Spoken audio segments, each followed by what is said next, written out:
اور اگر روزہ نہیں رکھتے تو سنے حضور کیا ارشاد فرماتے ہیں سیدنا عبداللہ ابن عباس روایت ہے مسند ابو یعلا میں کہ جو توحید، فرض نماز اور رمضان کے روزوں میں سے کسی ایک کو چھوڑ دے،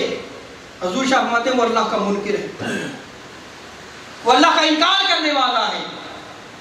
نہ اس کی فرض عبادت قبول ہوگی اگر وہ نماز نہیں پڑھتا۔ حج فرض ہو گیا، صاحب استطاعت ہے، حج کر کے آ جاتا ہے لیکن نماز نہیں پڑھتا،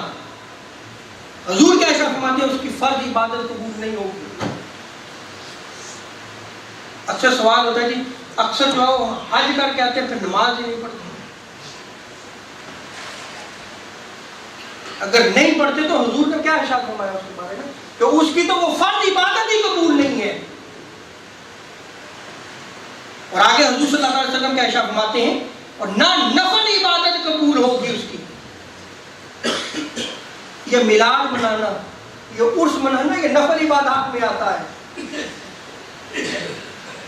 ہم کر کے مطمئن ہیں، ہم کیسی توبہ کرتے ہیں اللہ کے لیے،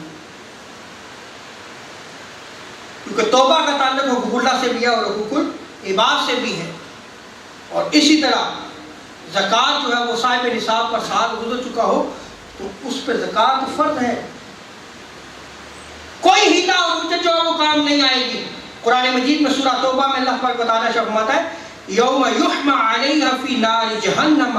فتقوی بہا جباہہم وجنوبہم وظہورہم ھذا ما کنزتم لانفسکم فذوقوا ما کنتم تکنزون۔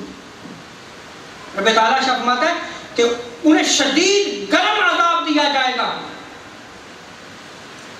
اور ایسا شدید عذاب ہوگا کہ ان کی پیشانیاں، ان کی کروٹیں، ان کی پیٹھیں، ہر چیز جو ہے وہ شدید عذاب سے داغی جائے گی،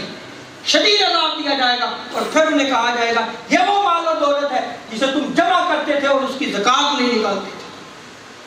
تم اس کا حق ادا نہیں کرتے تھے۔ اور تاجدار انبیاء صلی اللہ علیہ وسلم فرماتے ہیں کہ جو سونے چاندی کا مالک ہے اور اس کا حق ادا نہیں کرتا، روز قیامت اللہ تعالیٰ آگ کی چٹانیں نصب فرمائے گا، یعنی بگ سٹون ہوں گے، اور انہیں جو ہے جہنم میں پھر تپایا جائے گا، جہنم کی آگ میں تپایا جائے گا۔ پھر وہ جو بگ سٹونز ہوں گے وہ ان کی پیشانیوں میں داغے جائیں گے، ان کی سائڈ پہ داغے جائیں گے، ان کی پیٹھ پہ، بیک پہ جو ہے وہ داغے جائیں گے۔ شدید ترین عذاب ہے یہ حقوق اللہ ہے۔ اور جب تک وہ توبہ نہیں کرتا اور سچی توبہ نہیں کرتا، اور سچی توبہ یہ ہے کہ اگر بالغ ہونے کے بعد جو نماز مس ہوئی ہے وہ اس کی قضا بھی کرے گا، اور آئندہ زندگی میں جو وہ کبھی نماز جو ہے وہ اس کی قضا نہ ہو، تب جا کے سچی توبہ ہوگی۔ یہ نہیں ہے کہ آپ نے لیلۃ القدر کی ایک رات کو پا لیا اور پھر آپ نمازیں بھی نہ پڑھیں، رمضان المبارک کا مہینہ پا لیا، عبادات کر لی، پھر تک ہار کے ختم، یہ تو پھر سچی توبہ تو نہ ہوئی۔ ہم نے تو توبہ کو بھی مذاق بنا دیا، اور ہم نے ہر معنی مفہوم ہم نے اپنی مرضی کے مطابق لے لیا ہے۔ کیا ہم نے کبھی قرآن و سنت سے ان معنی و مفاہیم کو سمجھا ہے؟